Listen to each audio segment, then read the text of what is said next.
Muy buenas noches y bienvenidos al debate en Popular Televisión. La dinámica política de estas últimas semanas anda bastante ajetreada, tanto en las formas, con una sobreexposición por parte de los líderes políticos que curiosamente son quienes van a acudir como candidatos a las próximas elecciones.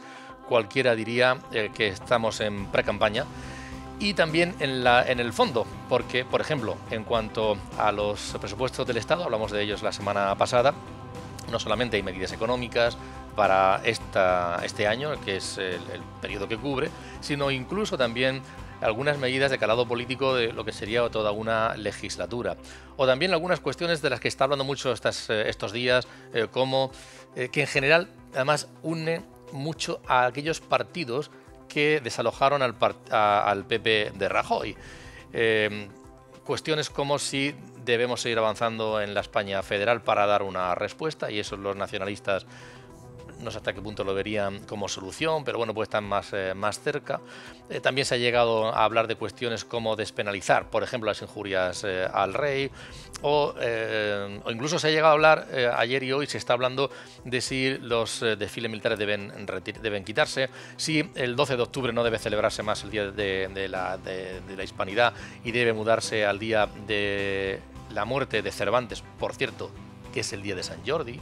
Es decir, una serie de cuestiones que están ahí permanentemente encima de la mesa, trabajándose, insisto, tanto en las formas como en el fondo. Y todo ello teniendo además como test a pocos días vista de unas elecciones andaluzas en las que parece que el Partido Socialista va a revalidar su mayoría, no absoluta, pero que le va a permitir negociar y llegar a acuerdos tanto a un lado como a otro, tanto con Ciudadanos como con Podemos. Y el Partido Popular, que no parece que vaya a ser realmente alternativa de gobierno allí.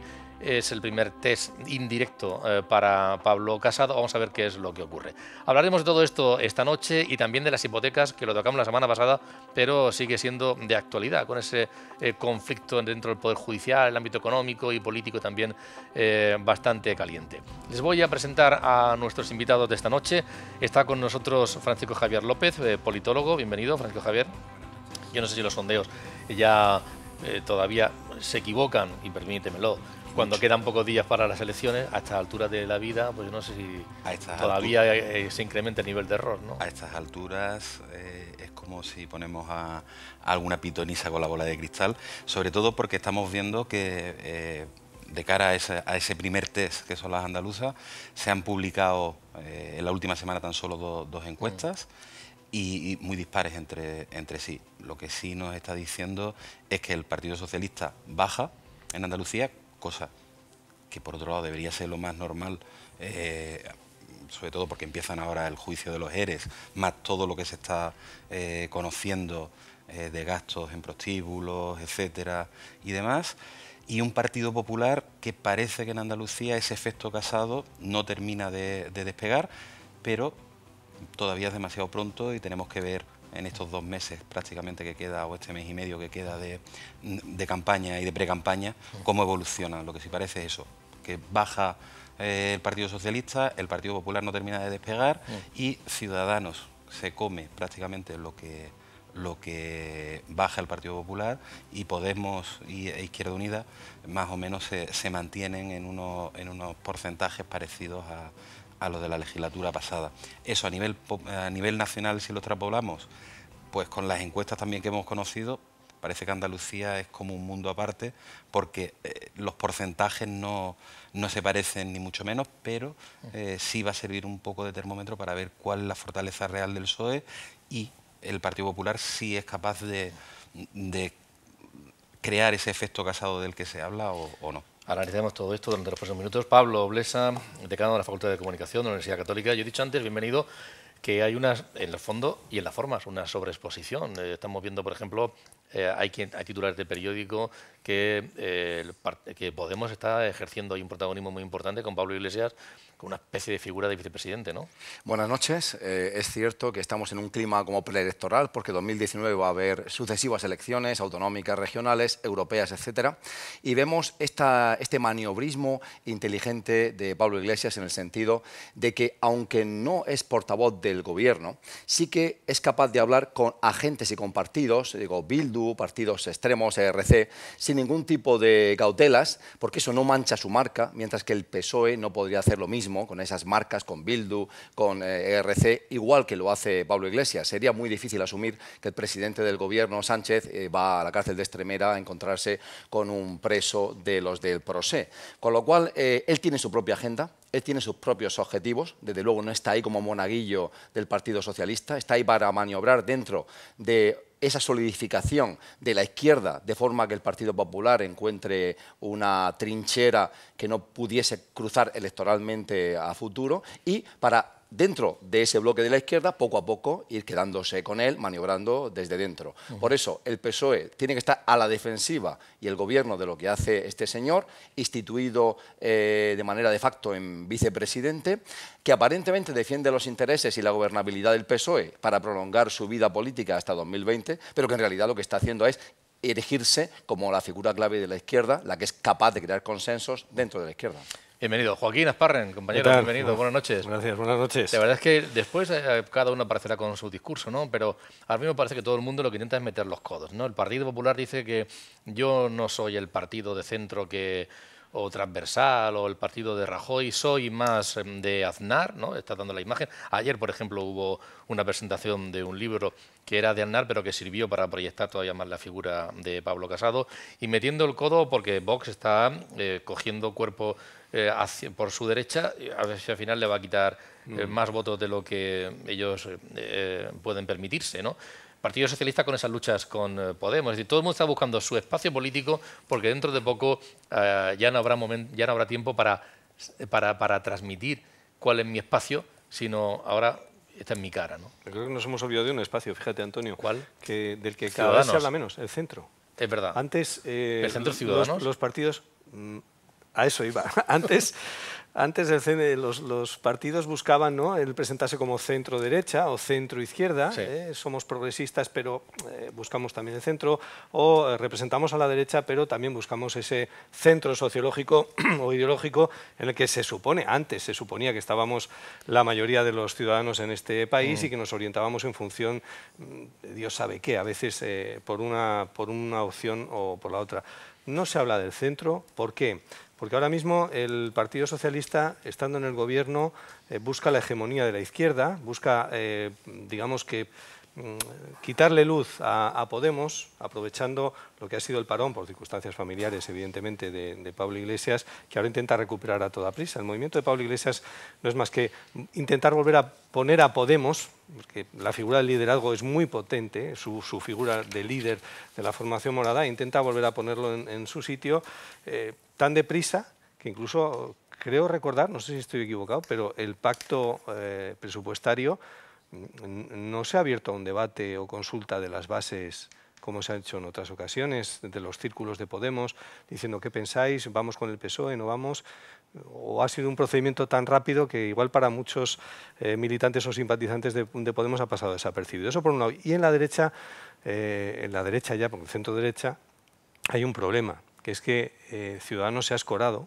hacia esa tendencia ideológica, porque yo entiendo que quiere presentarse como el nuevo Partido Popular, quizá volviendo o recordando, no quiero extenderme mucho, a aquel Partido Popular del 96 de Aznar, que de repente busca la hegemonía, y intenta arrebatarle al Partido Popular el espectro de la derecha, con ese mensaje de renovación, de fuera, de no tenemos un pasado de corrupción o de corruptelas, y estamos aquí como la nueva derecha. Yo creo que esa es la deriva que ha cogido Ciudadanos, que eso debería preocupar y mucho al Partido Popular, mucho más que probablemente Vox, o que en el caso aquí de la región de Murcia, la competencia de Somos de cara a las autonómicas. Y esto beneficia además al PSOE, porque le despeja también digamos, esa parcela que tenía Ciudadanos de un voto progresista que probablemente ahora mismo, no sé, Paco me mira mucho, pero no está de acuerdo. se está desplazando. ¿No? Le quiero dar la bienvenida también a Javier Adán, periodista, bienvenido. ¿Qué tal? Y completamos la mesa con los 4 invitados. Javier, hay unas declaraciones, yo comentaba hace un instante que está habiendo gestos que son muy mediáticos, ¿no? Que vienen, sobre todo, se ponen encima de esa parte de Podemos, ¿no? Con el tema de que si los desfiles militares habrían que quitarse, el tema que podemos ir a un modelo federal, la reunión con Urkullu, y sale de ahí esa gestión.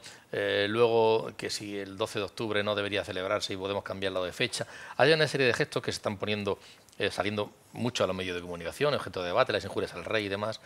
Y hay unas declaraciones de un portavoz de Podemos diciendo, todo esto va encaminado a que en España, que vamos todos realmente a abrir el modelo de país, a abrir el modelo de patria, sobre todo. Claro, la duda es, ¿realmente es eso para que todos quepamos? ¿O es una forma de tirar la manta, porque son medidas muy ideológicas, ¿no? En cierto modo, tirar la manta hacia un lado y eso provoca que hay gente que aparezca y que aflore como Vox, para al final la sociedad compensa de una manera u otra?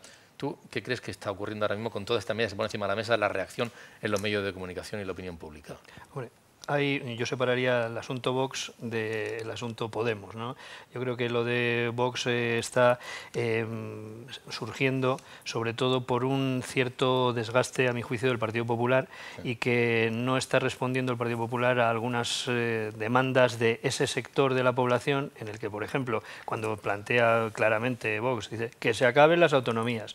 Pues hay mucha gente en España que considera que eso es así y quizás han visto una reacción tibia en cuanto a eso del Partido Popular, cuando esperaban que fuese el Partido Popular quien fuese más centralista, que algún gesto sí que ha hecho, lo de intentar, por ejemplo, pues que incluso desde la región de Murcia se ha propuesto el que la educación y demás, pues que sea un tema a decidir desde Madrid y tal. Pero eso yo entiendo que es un debate y otro debate completamente distinto, y además que, por cierto, yo creo que es muy interesante, sobre todo para los sociólogos y politólogos, que es el asunto de Podemos.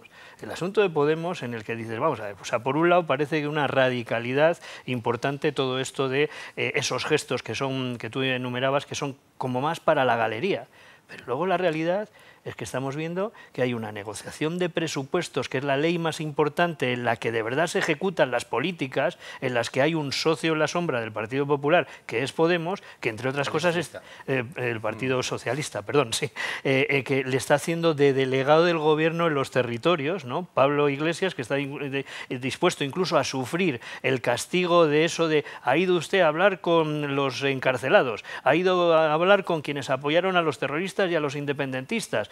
Y todo esto está dispuesto a sufrirlo porque, claro, ¿cómo se interpretaría que la ministra Batet fuese a hablar con... estaría muy bien que fuese a hablar con los catalanes, ya que ella también es catalana. Eso se interpretaría en una clave completamente contra el Partido Socialista, diciendo, hombre, sufrirían un gran desgaste.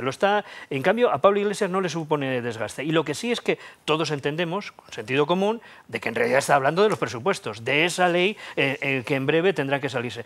Esa ley, las cesiones que yo creo que ha hecho Podemos dentro de su ideario son muchas, son muchas. Lo que pasa es que ahí está la clave política tanto para el Partido Socialista como para Podemos, en que lo más importante y crucial para su subsistencia, en el caso de Pedro Sánchez yo creo que es fundamental, que o se aprueban los presupuestos o le damos meses. Si se aprueban los presupuestos, igual estamos hablando de hasta una nueva legislatura. Y además lo que sí es que se han organizado. Es decir, que hay una serie de cuestiones que son para la galería, el patriotismo, cada uno lo entiende de una forma, pero que eso está muy bien, pero luego donde de verdad estamos viendo la importancia es una estrategia con tácticas, lleva las dos cosas con tácticas que quizás les pueda dar buen resultado. Ahí está la reacción que deben de tomar seguramente que Ciudadanos y el Partido Popular especialmente, porque de lo que hablas es que dices, quizás no solamente con lemas como nosotros aplicaremos el 155 dan una respuesta a la sociedad.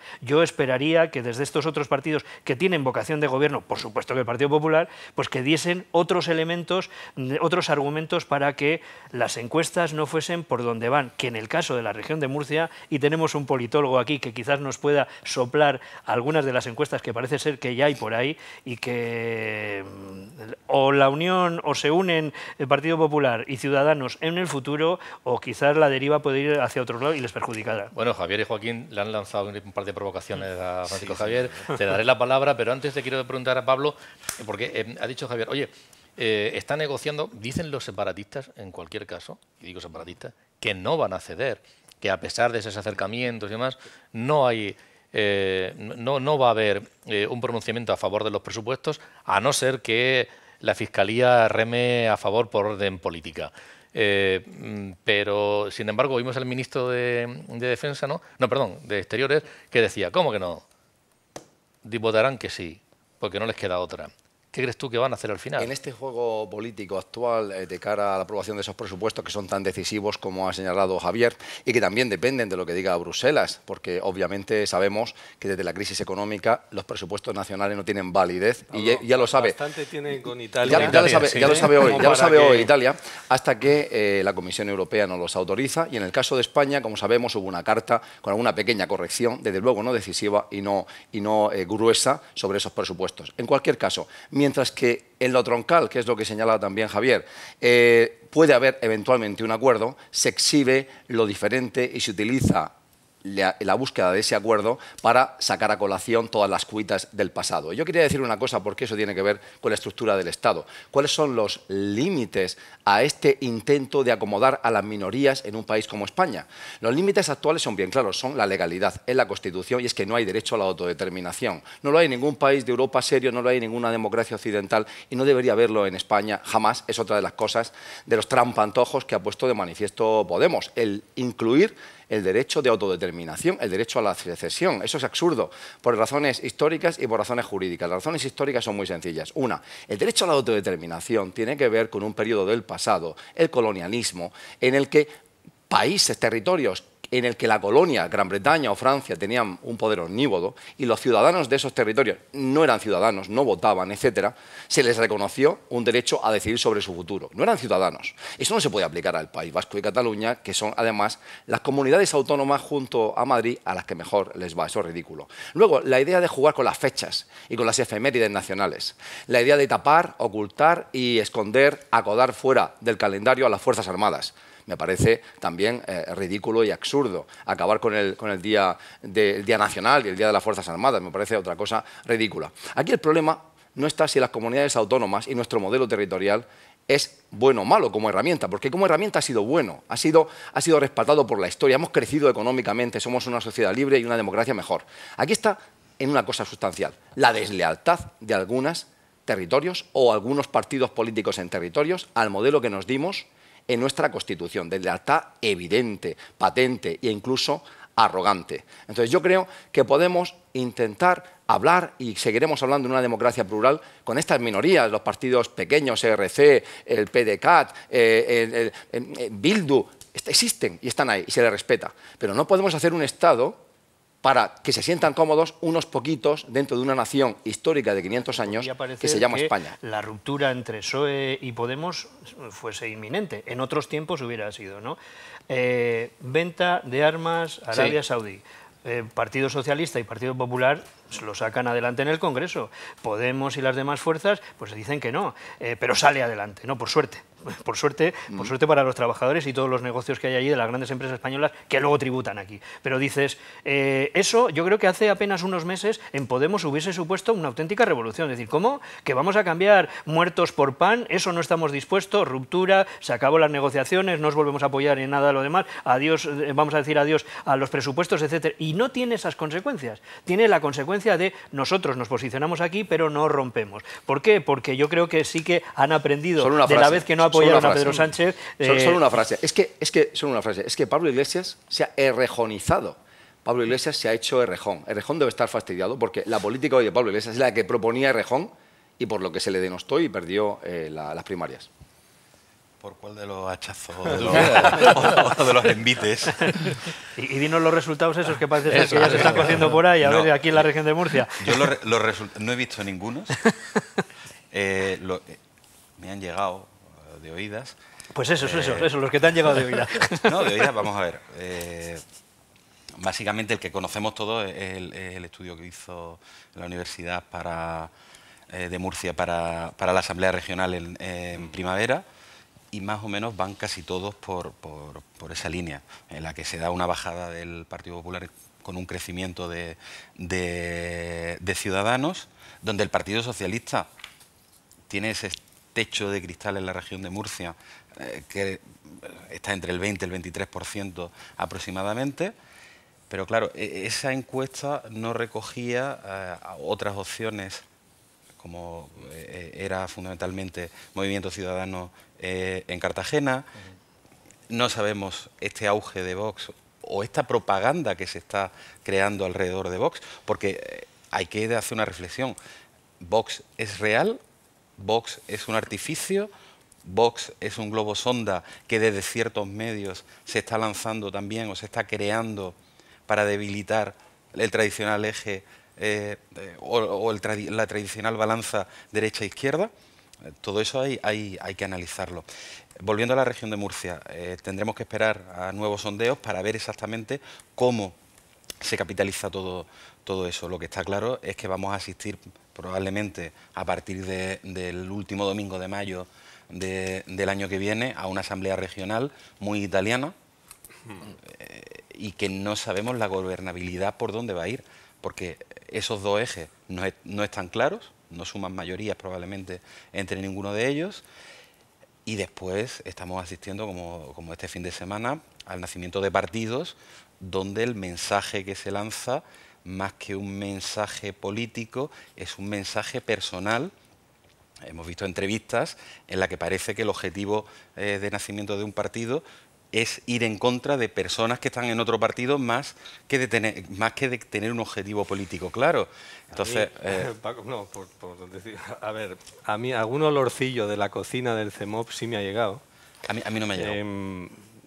Lo digo en el buen sentido de la palabra, porque yo Sí, soy sí. de la opinión, no sé si lo compartes, Paco, que todos los datos de una encuesta deben ser, de alguna forma, estamos utilizando esa expresión, cocinados, Sí, por los buenos sociólogos y politólogos, como para que luego los datos se asimilen a la realidad. Pero es que lo voy a contar en un artículo en La Opinión el viernes.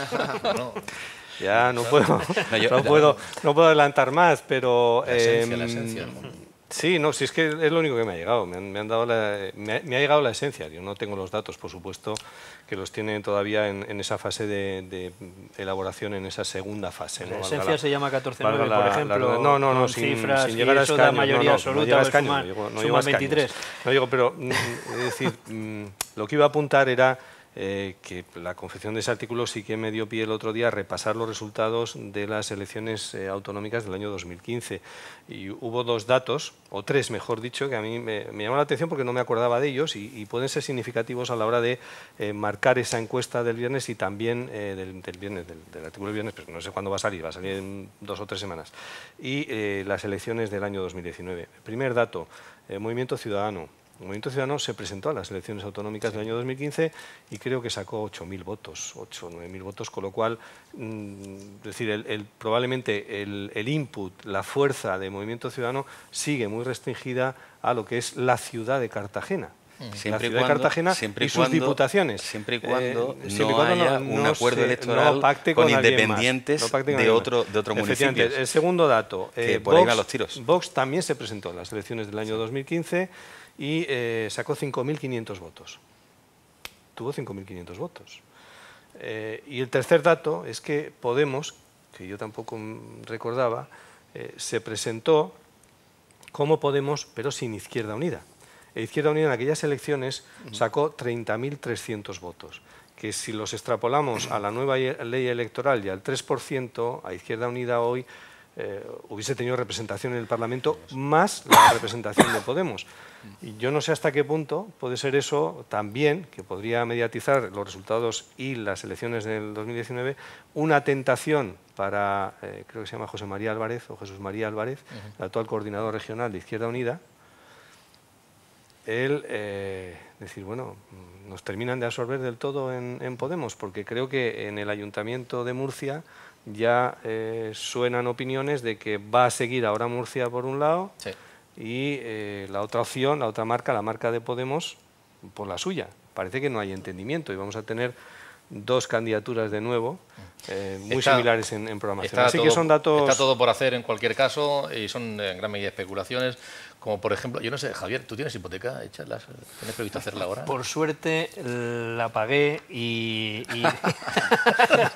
hace años, o sea, tampoco puedo reclamar. No te plantees esta semana abrir. Pero mira, sí que he estado esta mañana con un amigo bancario, pero de alto nivel, y que me ha dicho que se están firmando las hipotecas. ¿Sí? Que sí que en Murcia se están firmando. Y, ojo, con el folio en blanco diciendo que se hace cargo el comprador de todos los Luego ya veríamos a ver si eso, una vez que la seguridad jurídica vuelva de verdad y que todos sepamos en qué entorno estamos y eso. Los bancos, por otro lado, están muy preocupados. En este caso, además decían que es que puede tener unas repercusiones importantísimas. Y mira, me daban un dato que es verdad, que como muy clave, ¿no? Con una entidad bancaria importantísima, Bankia.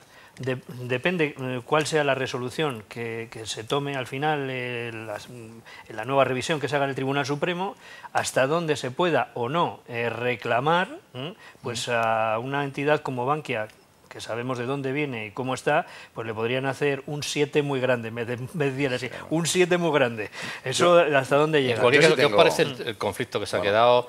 Se habla muchísimo de inseguridad jurídica, de que si iban a tomar esta decisión, no revisarla, tenían que haber revisado antes, una vez que ya se ha hecho público, que se ha debilitado la imagen del Poder Judicial. ¿Qué te parece? Yo sí tengo hipoteca, me parece de una irresponsabilidad mayúscula que pueda publicarse una sentencia con ese impacto tan brutal en el mercado, en la bolsa de valores, en los bancos, especialmente en Bankia y Sabadell, por la sencilla razón de que están menos diversificados geográficamente, menos globalizados, con lo cual sufren el impacto más directamente. El valor del Sabadell en bolsa ha ido cayendo estrepitosamente, es terrible, y en Bankia más de lo mismo, un poquito menos en los otros más internacionalizados como el Santander.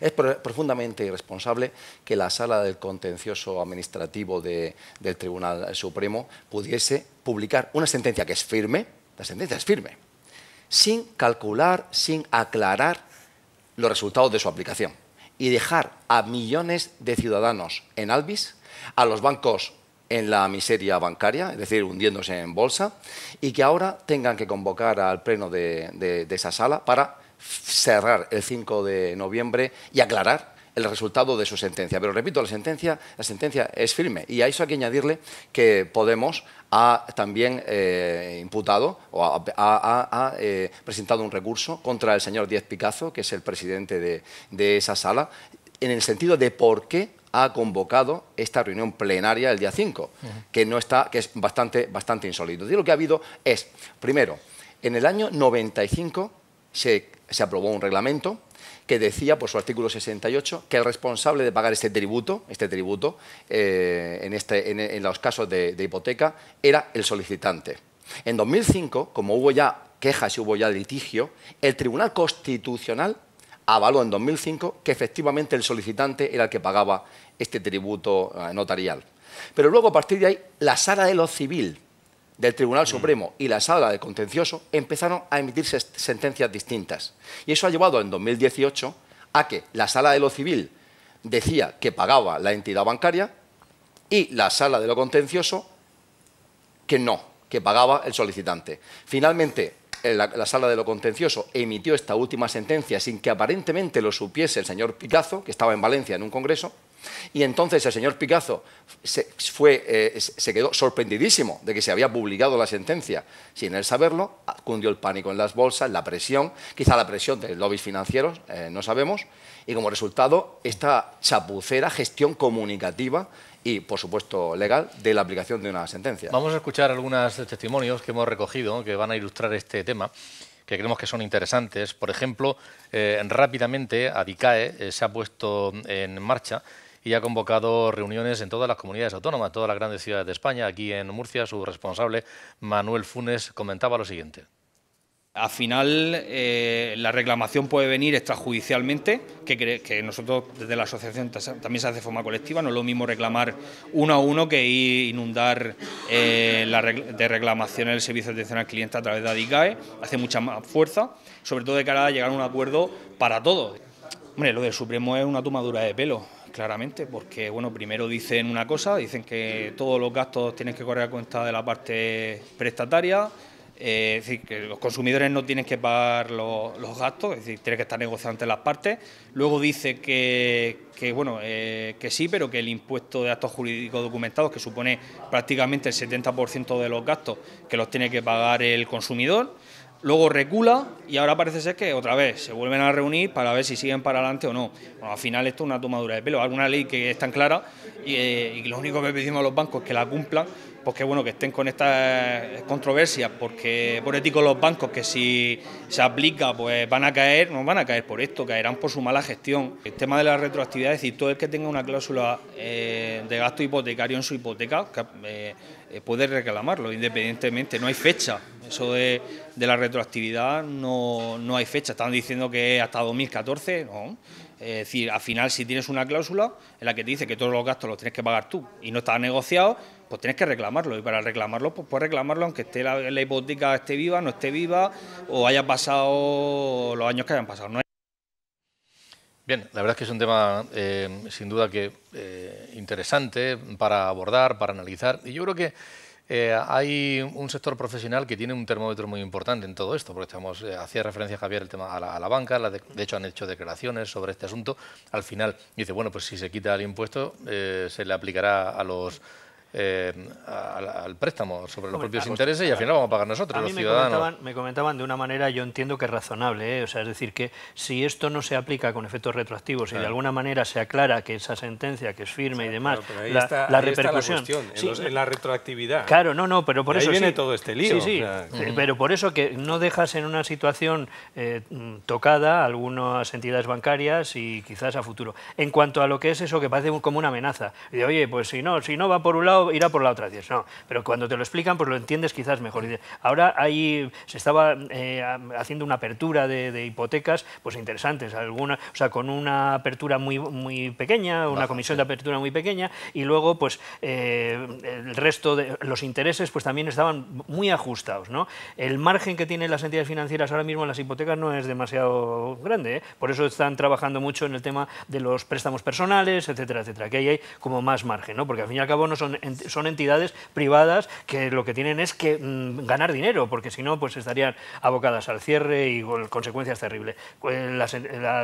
Los bancos, las entidades financieras son fundamentales para nuestro sistema general de vida, ¿no? Pero bien, entonces lo que me comentaban era que esas pequeñas repercusiones, pues que sí que pueden ir por ahí, y luego la competencia que tengan entre ellos. Entonces, como que lo ves razonable y que ves que, pues hombre, que no se están posicionando en contra del ciudadano que tiene que venir a pedir la hipoteca, todo lo contrario. Hay que ver cómo se hace eso y luego sus competencias. Pero lo otro sí que sería lo terrible, porque en algunos casos se ha hablado incluso de desde 1995. Dices, pues hombre, estás hablando de cantidades de dinero que pondrían a muchas entidades bancarias, de las grandes también, en una situación muy tremenda, porque los márgenes de beneficio en España no son tan grandes. Decías tú la internacionalización.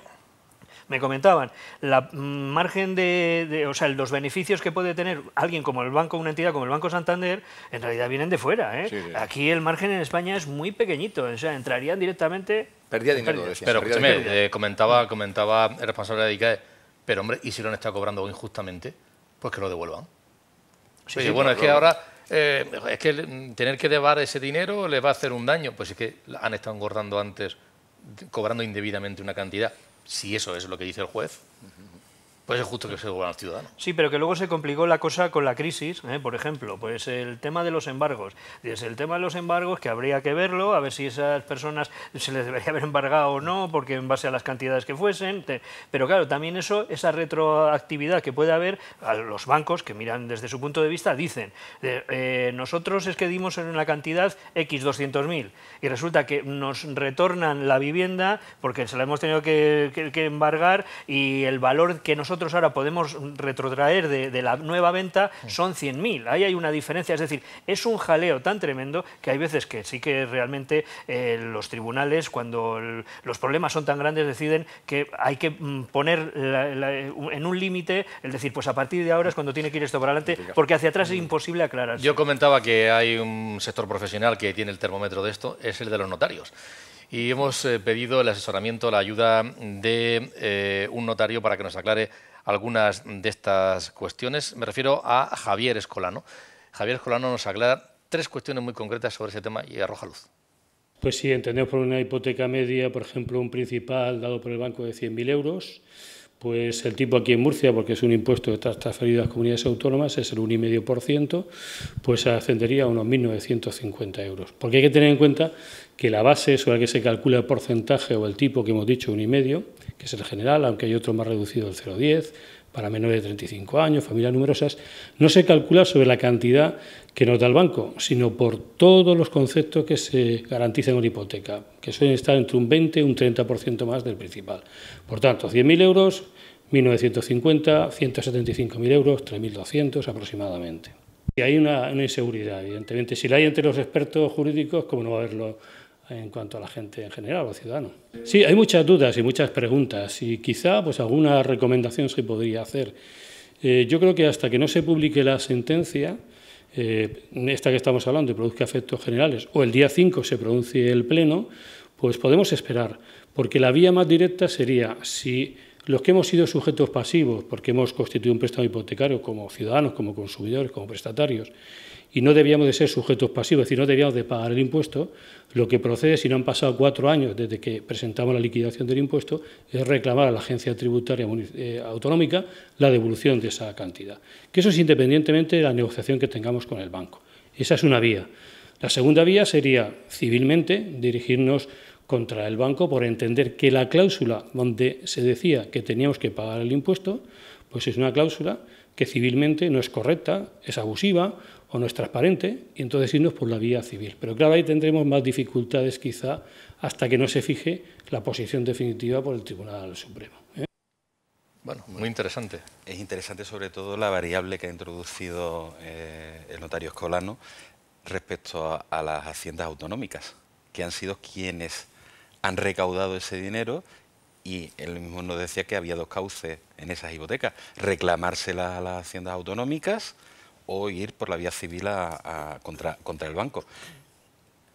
¿Os imagináis una avalancha de solicitudes a la agencia tributaria regional de gente que ha constituido hipotecas en los últimos 4 años? Porque si los bancos tenían un agujero, las comunidades autónomas, el agujero es tremendo. ¿Se la pasaría a la comunidad autónoma, ya sea la de Murcia, la de Andalucía o la de Valencia, la patata al Estado, en plena negociación también de los presupuestos generales del Estado? Es que la implicación de esta sentencia o no sentencia, porque no sabemos realmente en qué estadio está, es brutal. Pero para la economía no solamente ya de los grandes bancos, de los pequeños bancos, sino incluso para las haciendas públicas. Estamos hablando de una implicación brutal. Y en la banca, únele esta sentencia o no sentencia, es que como no sé cómo llamarlo, porque supuestamente es una sentencia firme, pero que la sentencia que han resuelto, efectivamente. Pero súmale a los bancos además el nuevo impuesto recogido en el borrador de presupuestos, a los bancos y sobre todo a los pequeños ahorradores, que las transacciones económicas de compra y venta de acciones van a ser gravadas también con un impuesto, no me acuerdo si era del 2% sobre la compra de acciones. Es decir, que la bola que se puede generar es tremenda. Yo creo que fue, vamos a ver, yo tengo entendido, puedo estar equivocado, evidentemente, que la sentencia es firme. Se supone. Si la sentencia es firme, lo que va a hacer, que es lo que le falta a esa sentencia, y yo lo entiendo así, el Pleno de la Sala de lo Civil del Tribunal Supremo el próximo día 5 es lo que a veces se suele pedir cuando hay un fallo de un tribunal, que es aclaración de sentencia. Oiga, usted ha fallado esto como tribunal, pero yo no llego a entender. Acláreme usted cómo tengo yo que ejecutar esta sentencia. Probablemente digo, es a lo que asistamos. No creo que a una revocación de una sentencia firme de una sala, el Pleno de la Sala la vaya a revocar. Luego los bancos ya, yo creo que dan por descontado que sí que van a tener que ser ellos los que paguen este impuesto de transmisiones, bueno, actos jurídicos documentados. El tema es la aclaración de la sentencia, que es lo que no dice el fallo. Es decir, vale, pero ¿esto tiene carácter retroactivo o no lo tiene? Y si tiene carácter retroactivo, ¿desde cuándo tiene carácter retroactivo? Es decir, nos acogemos a lo que es la disciplina fiscal y son 4 años, o es una disciplina civil y entonces son 15 años, que es de lo que se está hablando también, a hipotecas a partir del año 2003. Y yo creo que eso es lo que va a evaluar el Pleno de la Sala de lo Civil, creo, no soy jurídico, evidentemente... La sentencia afecta solamente a esa demanda Claro. que presentó el Ayuntamiento de Rivas Vacía Madrid. Pero hace ya. Sí, por eso, 2000, pero sobre ese caso. Sí. Es firme en cuanto a eso, es decir, que las entidades financieras que estuviesen detrás de aquello tendrán que afrontar lo que diga la sentencia. En Otra cualquier cosa caso, es la jurisprudencia, eso, que claro, genera, que es lo que tiene que aclarar lo que tú En estabas cualquier diciendo. caso, como bueno, esto tiene una pata económica claramente, hemos hablado de ella, una pata también social, pero también una parte jurídica importante. Es una sentencia firme, ¿no lo es? Decías tú, Yo entiendo que sí. Bueno, pues como yo sabía que lo ibas a entiendo, decir, que lo tenía Pero puedo previsto, estar equivocado. nos hemos ido a José María Caballero, es abogado penalista, es decano también de la UCAM, y le hemos pedido su opinión sobre dos cuestiones, por cierto, y avanzo otra.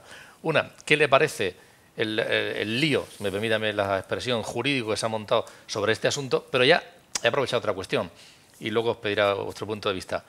Hoy podríamos estar hablando de que un buen puñado de etarras estaban en la calle, porque hubo alguno que, aprovechando otra cuestión que no era la doctrina Parot, era otra cuestión, acudió al Tribunal de Derechos Humanos de Estrasburgo y no ha conseguido lo que pretendía. No ha conseguido que, si eran condenados en Francia estas etarras por determinadas cuestiones, por llevar armas o por cualquier motivo, la condena que han cumplido allí no se deduce de la condena a la que habían sido se había establecido por los tribunales españoles por haber cometido asesinatos. Si hubiera sido lo contrario, estarían en la calle unos cuantos, y no ha ocurrido así. Esa argucia no les ha servido. José María Caballero nos habla tanto de una cuestión, las hipotecas, como la otra. Justificación jurídica yo no le veo por ningún sitio, por mucho que lo haga el Supremo, quien lo haga. Hay un artículo en el código, en la ley orgánica del Poder Judicial, que es el artículo 267, que dice que los jueces, una vez que han firmado las sentencias, no las pueden modificar, salvo para aclarar algún concepto oscuro o realizar algún tipo de corrección de tipo material, es decir, una suma que haya en la que se hayan equivocado. Es decir, fuera de eso no pueden modificarlo, salvo por la vía de los recursos. Entonces, lo que han hecho no tiene ningún tipo de justificación ni, vamos, base legal, yo no lo veo por ningún sitio. Es un caso absolutamente sin precedentes por lo que estamos diciendo, es decir, no hay ningún tipo de justificación, porque ahora se está saliendo, por lo visto mañana se decía por lo visto, de que no es la jurisdicción competente. Eso lo tenía usted que haber planteado, o bien en la sentencia decir que no es la jurisdicción competente y remitir a las partes a la jurisdicción que proceda, haber inadmitido la cuestión, pero una vez que usted ya se ha pronunciado sobre ella, ya usted queda tan obligado como las partes intervinientes. Usted es está tan sujeto a su pronunciamiento como el resto de partes del procedimiento. Es que una cosa es la doctrina Parot y otra cosa es lo que ha dicho Estrasburgo ahora, que yo creo que no tienen mucho que ver. Aquí lo que se han querido es, a raíz de que en su día el Tribunal Europeo de Derechos Humanos en su día le dio la razón, han querido probarse, pero es una cuestión totalmente distinta. Aquí lo que están pretendiendo es que España, la legislación española, les reconozca una serie de unas limitaciones máximas de cumplimiento de penas por penas impuestas en España y por penas impuestas en Francia. Son dos cuestiones totalmente distintas. La legislación española aquí tendrá que estar a las sentencias que se les haya puesto en España, y lo que tengan en Francia es como si una persona mata a alguien en Francia y luego se viene a España. Es decir, bueno, es un homicidio. En definitiva, me condenas por uno. O dame un saldo y hablamos de qué pago por los dos. Son dos cuestiones totalmente distintas. Pagas un homicidio en Francia y cuando vengas aquí pagarás el tuyo. Uno o dos son los que hayas cometido según las leyes españolas. Aquí han querido mezclar, pero vamos, no tiene nada que ver desde mi punto de vista con lo que es la doctrina Parot. Bien, aportaciones. Yo me quedo más tranquilo escuchando a Caballero, creo que iba en la misma línea que... Bueno, pero sabía que son temas que generan dudas y por eso acudimos a testimonios de expertos que sus opiniones ayudan a los tertulianos y a todos ustedes seguramente también, a mí por lo menos, a tener más claras ideas. Luego cada uno que se haga su composición y que opine como considere oportuno. Pablo. Sobre los tres etarras que han solicitado, bueno, que presentaron un recurso, si es la segunda parte de lo que nos ha dicho José María, simplemente yo me gustaría aclarar dos cosas, porque hay mucha confusión respecto al tema Europa. El Tribunal de Estrasburgo, Tribunal de Derechos Humanos de Estrasburgo, no es una institución de la Unión Europea. es una institución del Consejo de Europa y ahí están afiliados, han firmado ese acuerdo para regirse por ese tribunal y, por supuesto, asumir sus sentencias, 47 estados. Y ese tribunal defiende una convención de derechos humanos que han firmado esos 47 países. Incluye a Rusia, por ejemplo, incluye a Turquía, incluye a España, pero no es una institución de la Unión Europea. Se le llama Tribunal de Derechos Humanos o de Estrasburgo. Pues bien, en el clima favorable, después de que la etarra Inés del Río consiguiese salir de la cárcel y con ella otros presos etarras y no etarras, violadores y otros, porque en aquel momento este mismo tribunal le dio la razón a los querellantes en el sentido de que los tribunales españoles no estaban aplicando bien su propia legislación. Es decir, que la doctrina Parot, por la que la señora Inés del Río salió a la calle y otros tantos violadores, degenerados de muchos tipos y etarras, lo que vino a decir aquella sentencia es: ustedes, jueces españoles, esta doctrina se la han inventado y no están respetando su propia legislación.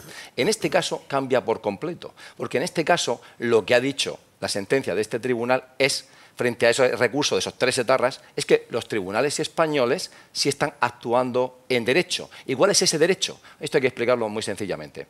En 2008, la Unión Europea homogeneizó la manera en cómo se pagaban las penas cuando el reo había cometido delitos en 2 países.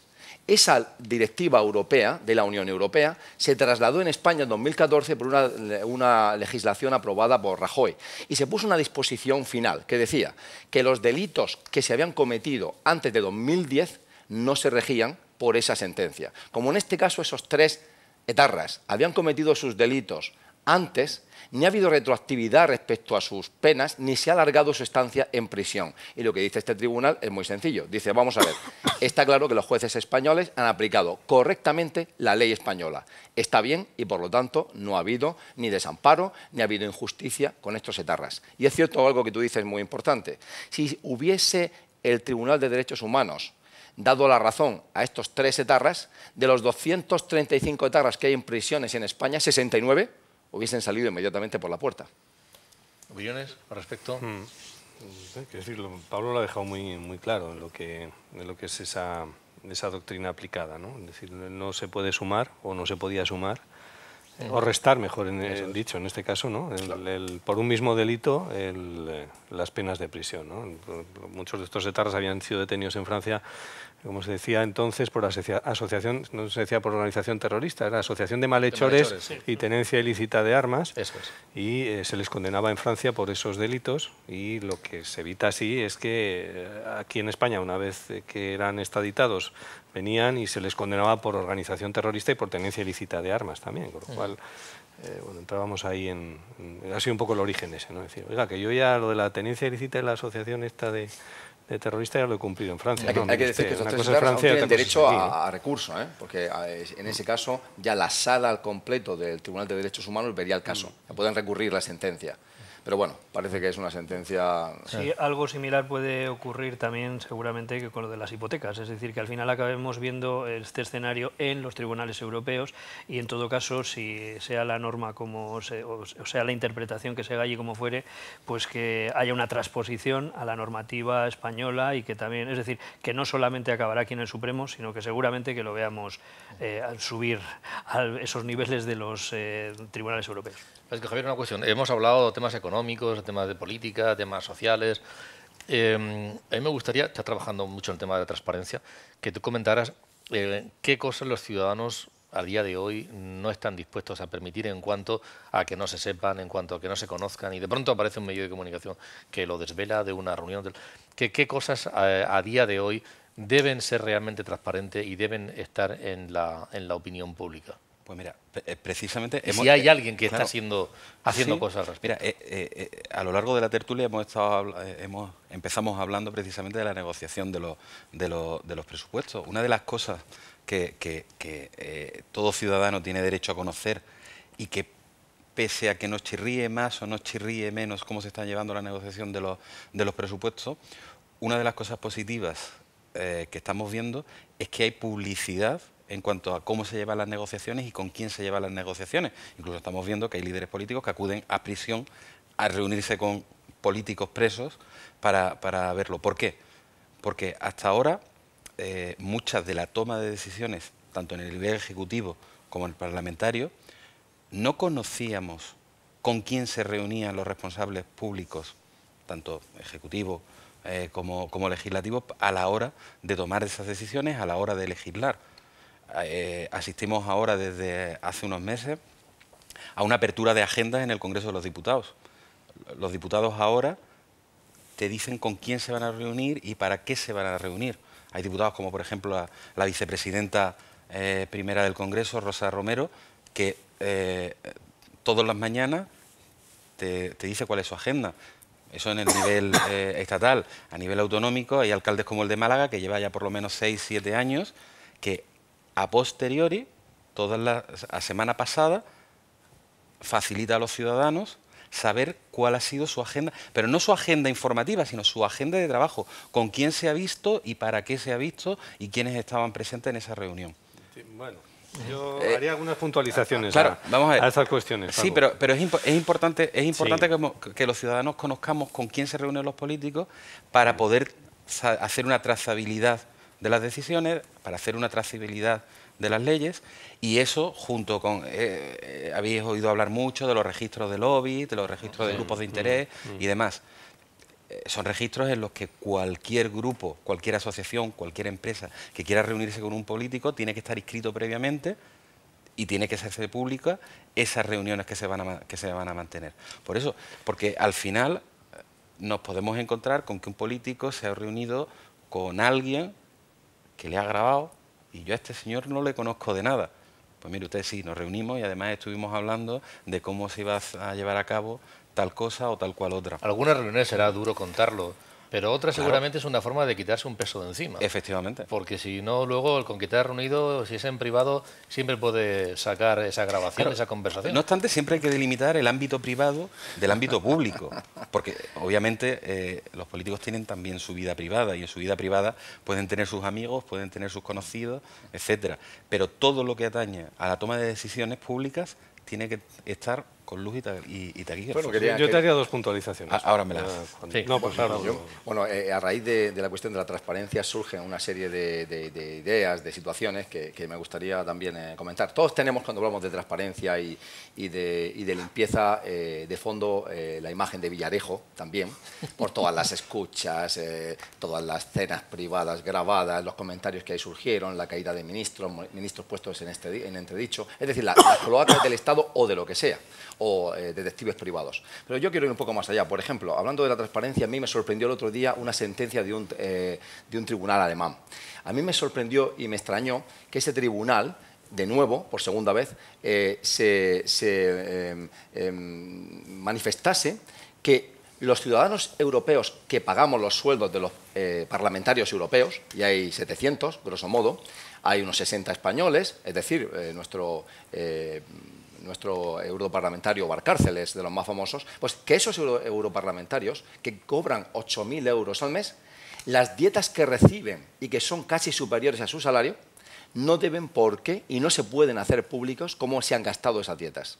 Eso me trae a la cabeza, es decir, que yo como europarlamentario recibo 3.000 euros para hacer un viaje que yo planifico y nadie puede saber ni dónde he ido ni cómo he gastado el dinero. A mí me escandalizó que además un tribunal alemán ratificase que efectivamente son opacas cómo se gastan las dietas. Eso me trajo a la memoria el caso de Monago, que había hecho 40 viajes, como recordamos. Monago, el presidente de la Comunidad Autónoma de Extremadura, del PP, que hizo 40 viajes, parece que de amor o de galanteo, a Canarias, y que al final, aquí también en España, se avaló que no tenía que dar cuentas por qué hacía esos viajes y que eso estaba justificado como dietas de viaje y no tuvo ningún tipo de repercusión, ni tuvo que devolver el dinero y aquello me escandalizó. Recientemente hemos visto cómo los políticos se desnudaban financieramente. Hemos visto los patrimonios de los políticos, cuánto dinero tienen. Y algunas cosas nos han escandalizado.